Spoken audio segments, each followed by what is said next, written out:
Hello, I am Ravindra Kumar Meena, Assistant Professor Geography, and I welcome you all in this geography class. Today we are going to understand and define energy resources. आज हम विश्व के अंतर्गत पाए जाने वाले ऊर्जा संसाधनों का अध्ययन करेंगे, जिसके अंदर हम देखेंगे कि विश्व के अंदर कौन कौन से प्रकार के ऊर्जा संसाधन हैं जो पाए जाते हैं। क्योंकि हम जानते हैं कि प्रकृति के पारिस्थितिक संतुलन में जो एनर्जी है, ऊर्जा है, उसकी क्या है, मुख्य भूमिका है, जो प्राकृतिक परिवेश के जैविक तथा अजैविक घटकों के मध्य अंतःक्रिया बनाए रखती है। और इस पूरा जो इकोसिस्टम है या पारिस्थितिकीय दृष्टिकोण से जो एनर्जी है पृथ्वी के ऊपर, उसका मूल स्रोत एक ही है, और वो कौन है, वो है सन अर्थात सूर्य। तो विश्व में हम देखें कि जो ऊर्जा का जो पैटर्न है या जो ऊर्जा है वो हमें विभिन्न रूपों से प्राप्त हो रही है, जिसमें खनिज संसाधन, जिसके अंतर्गत कोयला, पेट्रोलियम, प्राकृतिक गैस है। तो कहीं पे भौतिक क्रियाएं जिसमें ज्वार भाटा, पवन, सौर ऊर्जा आदि से प्राप्त होती है। और वर्तमान समय में जो टेक्नोलॉजी का विकास हुआ है, प्रौद्योगिकी का ज्ञान हुआ है, उससे एक तीसरे प्रकार की जो एनर्जी है वो है एटम एनर्जी, परमाणु ऊर्जा भी प्राप्त हो रही है। तो आज की वीडियो लेक्चर सीरीज में हम विश्व के जो ऊर्जा संसाधन हैं, जिसके अंतर्गत परंपरागत, गैर परंपरागत और नवीन तकनीक से उत्पन्न ऊर्जा संसाधनों की चर्चा यहाँ पे करेंगे। तो हम देखें कि विश्व में ऊर्जा संसाधन पृथ्वी पर उपलब्ध सभी संसाधनों को अगर हम उपलब्ध मानते हुए ऊर्जा उत्पादन की जो अनुमानित अधिकतम क्षमता है वो जीवाश्म ईंधन, परमाणु ईंधन और नवीनीकरणीय संसाधनों के अंदर उसे डिवाइड किया हुआ है। और ये पूरी जो पृथ्वी है उसके ऊपर 57 जो जीटा जूल का जो खनिज तेल है उसका क्लासिफिकेशन 2005 में किया गया था। उसके कुछ आंकड़े यहाँ दे रखे हैं कि जो वार्षिक तेल की खपत है वो 0.18 जीटा जूल है। तो टोटली विश्लेषण किया गया 57 है। तो उसके अकॉर्डिंग हम देखें तो आने वाले समय में क्या होगा कि जो प्राकृतिक संसाधन हैं वो लगभग क्या हो जाएंगे, समाप्त हो जाएंगे। तो जो प्राकृतिक संसाधन हैं, खनिज संसाधन हैं, जो जिनके ऊपर हम ज़्यादा डिपेंडेंट हैं, उसमें पहला क्या है, कोयला है। क्योंकि कोयला जब से आया है तब से क्या है, डेवलपमेंट हुआ है, औद्योगिक विकास हुआ है। और इसे हम देखें तो कोयला पृथ्वी पर सबसे प्रचुर और सबसे अधिक जलाया गया जीवाश्मीय ईंधन है वर्तमान समय में। यह वह ईंधन था जिसने औद्योगिक क्रांति का आरंभ किया था, अर्थात पूरे विश्व के अंदर एक नया पैटर्न आया, एक नया प्रकार का जो परिवर्तन आया, जिसे औद्योगिक विकास कहते हैं। वो यूरोप से जो औद्योगिक क्रांति प्रारंभ हुई थी, उसके लिए जो एनर्जी का जो पावर हब था वो क्या था, कोयला था। और उपयोग में वृद्धि आज भी जारी है। चीन की बात करें तो उसके पास पहले से ही दुनिया के सबसे प्रदूषित शहर हैं। 2007 में हर हफ्ते 2 कोयले से चलने वाले बिजली संयंत्रों का वो निर्माण कर रहा था, लेकिन अब इनमें से कई संयंत्र धीरे धीरे बंद किए गए हैं।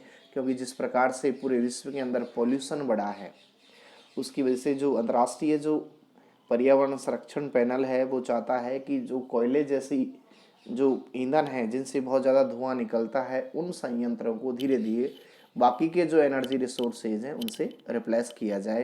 तो उस क्रम में चाइना भी रिप्लेस कर रहा है, जो बहुत ज़्यादा पोल्यूशन फैलाता है।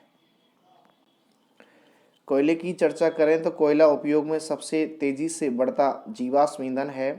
और ग्लोबल वार्मिंग और अन्य प्रदूषकों से संबंधित समस्याओं को यदि दरकिनार किया जाए तो इसके बड़े भंडार इसे वैश्विक समुदाय की ऊर्जा मांग को पूरा करने के लिए एक लोकप्रिय उम्मीदवार बना देते हैं।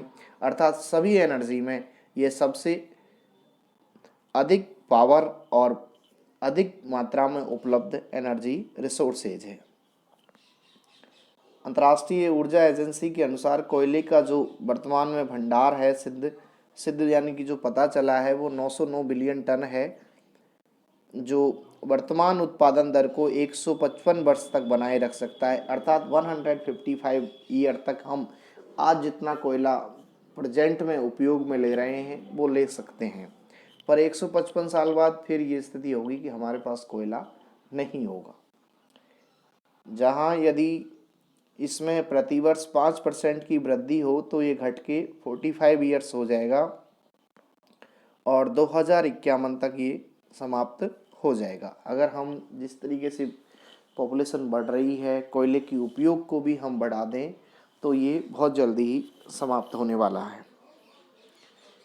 फिशर ट्रॉप्स प्रक्रिया के साथ कोयले से डीजल और जेट ईंधन जैसे तरल ईंधन बनाना संभव है। संयुक्त राज्य अमेरिका में बिजली उत्पादन का 49% हिस्सा कोयले के जलने से प्राप्त होता है। ये एक उदाहरण है कि बहुत ज़्यादा कोयला कहाँ पे देखो उपयोग में लिया जा रहा है, क्योंकि हम आज पावर रिसोर्सेज पढ़ रहे हैं विश्व के, उसमें पहला कोयला पढ़ रहे हैं। दूसरा हम देखें प्राकृतिक गैस है। अभी आपको ये प्राकृतिक गैस के भंडार यहाँ पे नज़र आ रहे हैं विश्व के अंतर्गत, ये नीले नीले जो पार्ट नज़र आ रहे हैं वहाँ पे प्राकृतिक गैस के भंडार हैं। प्राकृतिक गैस अनुमानतः लगभग 8,50,000 किलोमीटर क्यूब शोषण योग्य भंडार के साथ एक व्यापक रूप से उपलब्ध जीवाश्म ईंधन है। जीवाश्म ईंधन अर्थात जो जीवों का अंश है जिसमें कोयला, पेट्रोलियम, प्राकृतिक गैस शामिल है। इसके अलावा भी कम से कम इतनी और प्राकृतिक गैस निकाली जा सकती है यदि इस शैल गैस उत्पादन के बेहतर तरीकों का उपयोग किया जाए और प्रौद्योगिकी में सुधार और व्यापक अन्वेषण से प्राप्त करने योग्य प्राकृतिक गैस भंडार में एक बड़ी वृद्धि हुई है, क्योंकि शैल फ्रैकिंग जो विधियों का डेवलपमेंट हुआ है उससे वर्तमान उपयोग दरों पर प्राकृतिक गैस 100 से 250 वर्षों तक दुनिया की अधिकांश ऊर्जा जरूरतों की आपूर्ति कर सकती है। यह गणना समय के साथ खपत में वृद्धि पर भी निर्भर करती है कि अगर हमने वृद्धि कर दी किसमें, खपत में, तो हो सकता है ये उनसे पहले वर्षों में भी खत्म हो जाए। नेक्स्ट जो जीवाश्म ईंधन है पेट्रोलियम है। अनुमान है कि पृथ्वी पर जो पेट्रोलियम का भंडार है वो लगभग 57 जीटाजूल है। हालांकि 8 जीटाजूल की निम्न मात्रा से लेकर वर्तमान में साबित और शोषण योग्य भंडार से मिलकर यह अधिकतम 110 है, लेकिन ये जरूरी नहीं है कि यह शोषण योग्य भंडार हो। यानी हम जो 57 कैलकुलेट कर रहे हैं वो लगभग 110 हो सकता है, लेकिन कह नहीं सकते कि हम उसे उपयोग कर पाएंगे या नहीं दुनिया के सभी क्षेत्रों में। यदि हम गैर परंपरागत स्रोत जैसे कि तेल, रेत और तेल शैल के लिए आशावादी अनुमान भी शामिल करें तब जाके 110 जीटाजूल ये होता है। आपूर्ति प्रोफाइल के 18 मान्यता प्राप्त अनुमानों के होते हुए वर्तमान में यह माना जाता है कि निष्कर्षण का जो शिखर है 2020 में 93 मिलियन बैरल प्रति की दर से होगा और वर्तमान तेल की जो खपत है वो 0.18 जीटाजूल प्रति वर्ष, जो 31.1 बिलियन बैरल जो 2005 का ये आंकड़ा है उससे वर्तमान में 93 मिलियन बैरल पे पहुंच गई है कि ये दर है। तेल की कीमत जो $147 प्रति बैरल के उच्च स्तर से घट के $40 प्रति बैरल तक गिर गई है, को बढ़ा के अगर $75 प्रति बैरल तक का लक्ष्य रख ले तो इसे हम कुछ सीमित कर सकते हैं। ओपेक ने प्रोडक्शन घटा के 2.2 जो मिलियन बैरल की करने की घोषणा की है और ये 1 जनवरी 2009 से ही इसको मान्य कर दिया है कि जितने भी ओपेक के अंतर्गत ऑयल एंड पेट्रोलियम ऑर्गेनाइजेशन जो कंट्री हैं एक्सपोर्ट एंड इंपोर्ट करने वाले सभी राष्ट्र ये चाहते हैं कि इसमें जो पेट्रोल का जो निर्यात है उसे घटाया जाए और वर्तमान समय की जो आवश्यकता है कि पर्यावरण को अगर बचाना है तो हमें जो जीवाश्म ईंधन है उसका कम से कम यूज़ लेना है। तो तीनों हमने देखी, कोयला, पेट्रोलियम और प्राकृतिक गैस। अब हम देखते हैं कि वर्तमान टेक्नोलॉजी की जो एनर्जी रिसोर्सेज हैं उसमें एटम एनर्जी। तो जो अंतर्राष्ट्रीय परमाणु ऊर्जा एजेंसी का अनुमान है कि जो यूरेनियम संसाधन 2500 जीटा जूल के बराबर है, ये गणना ब्रेडर रिएक्टर के उपयोग को मानकर की गई है, जो उपभोग करने की तुलना में अधिक फिसाइल सामग्री बनाते हैं। आईपीसीसी ने अनुमान लगाया कि वर्तमान में वंशथ्रोग फ्यूल साइलेंस रिएक्टर के माध्यम से 2 जीटा जूल बिजली प्रोडक्शन उत्पादन के लिए यूरेनियम का भंडार है। यानी कि परमाणु ऊर्जा यूरेनियम से प्राप्त होती है। यद्यपि 21वीं सदी की शुरुआत में यूरेनियम दुनिया भर में मुख्य परमाणु ईंधन है और 20वीं शताब्दी के मध्य से दूसरा जो रेडियोएक्टिव पदार्थ है थोरियम और हाइड्रोजन जैसे अन्य ईंधनों की जांच चल रही है। और गौरतलब है कि भारत का जो केरल राज्य है वहाँ पे थोरियम पूरे विश्व में सबसे अधिक और प्रचुर मात्रा में पाया जाता है। अगर हम यूरेनियम पर निर्भरता को घटा के थोरियम से बिजली प्रोडक्ट कर लें तो भारत भी अपनी जो एनर्जी ज़रूरतें हैं उनको काफ़ी हद तक अपने यहाँ उपलब्ध थोरियम से पूरा कर सकता है। थोरियम का भंडार यूरेनियम की तुलना में काफ़ी अधिक है और हाइड्रोजन भी अच्छी खासी मात्रा में उपलब्ध है। यूरेनियम की तुलना में थोरियम को प्राप्त करना भी बहुत आसान माना जाता है।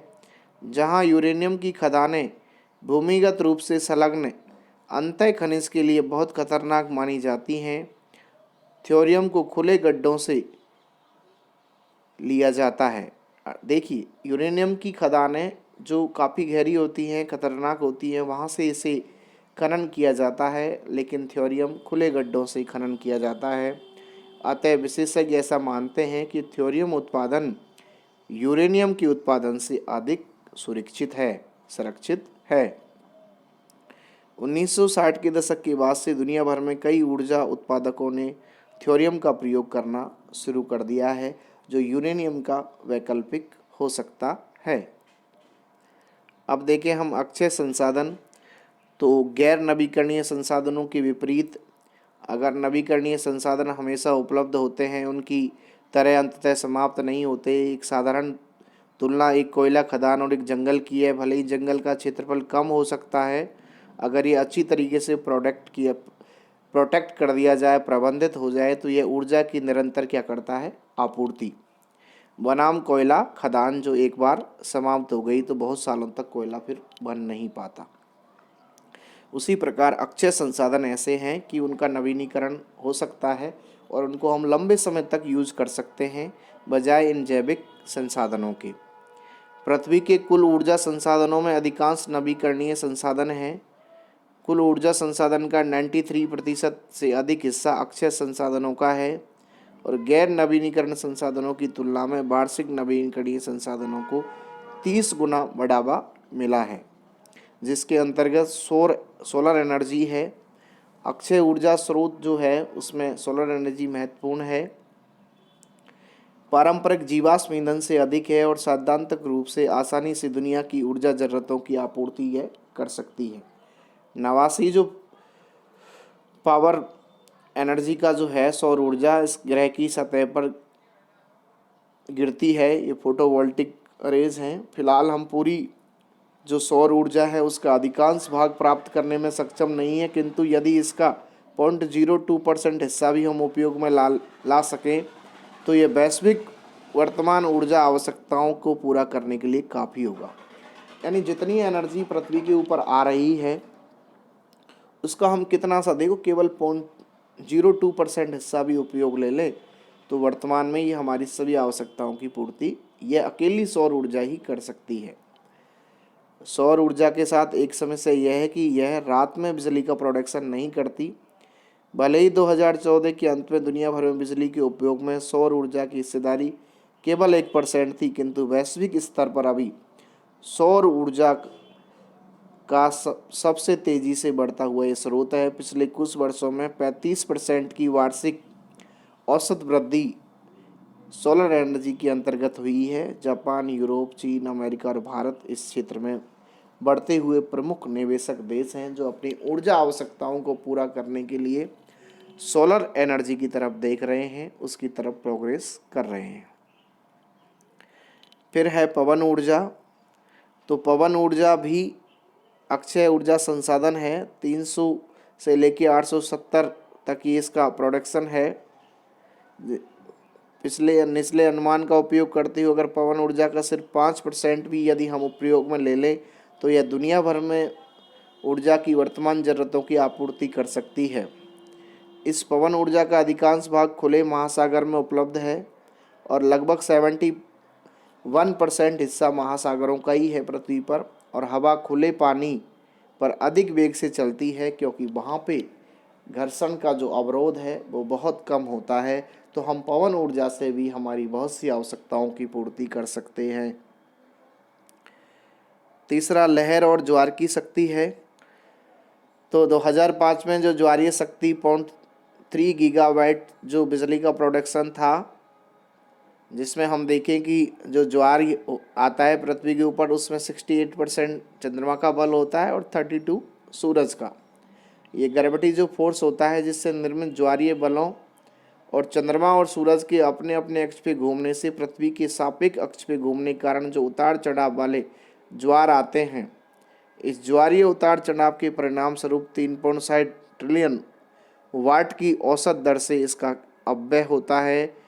लहरें हवा से उत्पन्न होती हैं और बदले में सौर ऊर्जा से प्राप्त होती है और प्रत्येक रूपांतरण पर ऊर्जा के परिमाण के लगभग 100 गुना की कमी आती है। पृथ्वी के तटों पर पहुंचने वाली तरंगों की कुल शक्ति 3 टेट्रा जो ट्रिलियन वाट तक होती है। इन लहर और ज्वार शक्ति से भी हम बिजली का प्रोडक्शन कर सकते हैं। इससे टरबाइन घूमती है लहर से और उससे बिजली प्रोडक्ट हो सकती है। फिर है भूतापीय थर्मल एनर्जी। तो प्रौद्योगिकी और अन्वेषण में अनुमानित निवेश और भूवैज्ञानिक संरचना के बारे में अनुमानों के आधार पर दुनिया भर में शोषण करने लायक भूतापीय ऊर्जा संसाधनों के अनुमान एक दूसरे से काफ़ी भिन्न हैं। 1999 के किए गए एक अध्ययन के अनुसार ये सोचा गया था कि यदि उन्नत प्रौद्योगिकी का उपयोग किया जाए तो ये संसाधन 65 गीगावाट से 138 गीगावाट के बीच हो सकते हैं और अन्य अनुमानों में विद्युत उत्पादन क्षमता 35 से 2000 गीगावाट है, जिसमें 140 एजी प्रति वर्ष इनके प्रत्यक्ष उपयोग की क्या है क्षमता है। नेक्स्ट है बायोमास। ये भी अक्षय ऊर्जा का संसाधन है। बायोमास और जैव ईंधन की उत्पादन में भी बढ़ोतरी हुई है क्योंकि जो सस्टेनेबल एनर्जी के जो स्रोत हैं उनमें रुचि बढ़ रही है, अर्थात हम ऐसे ईंधनों का उपयोग करें जो लगातार हमारी ऊर्जा की आवश्यकताओं को पूरा कर सकें। तो अपशिष्ट उत्पादों का उपयोग करने से संसाधन का खाने के बजाय ईंधन की तरह उपयोग करने वाला विवाद उत्पन्न नहीं होता। साथ ही मीथेन गैस के जलने से ग्रीन हाउस गैस उत्सर्जन कम हो जाता है क्योंकि भले ही ये कार्बन डाइऑक्साइड छोड़ती हो लेकिन मीथेन की तुलना में कार्बन डाइऑक्साइड 23 गुना कम प्रदूषण करती है। अर्थात बायोमास से मीथेन गैस तो निकले पर यह CO2 से कम खतरनाक है। जैव ईंधन जीवाश्म ईंधन का स्थायी रूप से आंशिक प्रतिस्थापन कर सकते हैं, लेकिन ग्रीन हाउस उत्सर्जन पर इनका प्रभाव ईंधन बनाने के लिए फीड स्टॉक के रूप में किए जाने वाले पौधों को उगाने के लिए इस्तेमाल की जाने वाली कृषि प्रथाओं पर निर्भर करता है, जहां यह व्यापक रूप से माना जाता है कि जैव ईंधन कार्बन न्यूट्रल हो सकते हैं। इस बात के प्रमाण है कि वर्तमान कृषि विधियों द्वारा उत्पादित जैव ईंधन काफ़ी मात्रा में शुद्ध कार्बन का उत्सर्जन करते हैं। भूतापीय और बायोमास केवल 2 ही ऐसे नवीकरणीय ऊर्जा स्रोत हैं जिनकी सावधानीपूर्वक प्रबंधन की आवश्यकता होती है क्योंकि स्थानीय संसाधनों के घट जाने की संभावना इसके साथ बनी रहती है। और लास्ट है हाइड्रो इलेक्ट्रिक पावर पन बिजली, जो 2005 में विश्व की 16.4% बिजली हाइड्रो इलेक्ट्रिक पावर से उत्पन्न हुई है और 1973 में जो 21.0% थी, लेकिन 1973 में बिजली की जगह यदि हम ऊर्जा हाइड्रो इलेक्ट्रिक पावर को ऊर्जा के स्रोत की तरफ देखें तो विश्व की केवल 2.2 ऊर्जा हाइड्रो इलेक्ट्रिक पावर से उत्पन्न हो रही है। ये विश्व के कुछ प्रमुख ऊर्जा के संसाधन हैं जिनका हम वर्तमान में अपनी आवश्यकता पूर्ति के लिए उपयोग कर रहे हैं, जिसमें जैविक अर्थात परंपरागत संसाधन और दूसरे हैं अपरंपरागत या गैर परंपरागत संसाधन जिनका नवीनीकरण संभव है और जिनसे हम सतत रूप से भविष्य में बहुत लंबे समय तक बिजली और ऊर्जा अपनी आवश्यकताओं की पूर्ति के लिए प्राप्त कर सकते हैं। और विकास के इस दौर को बनाए रखने के लिए ऊर्जा की आवश्यकताओं की पूर्ति बेहद ज़रूरी है। Thank you.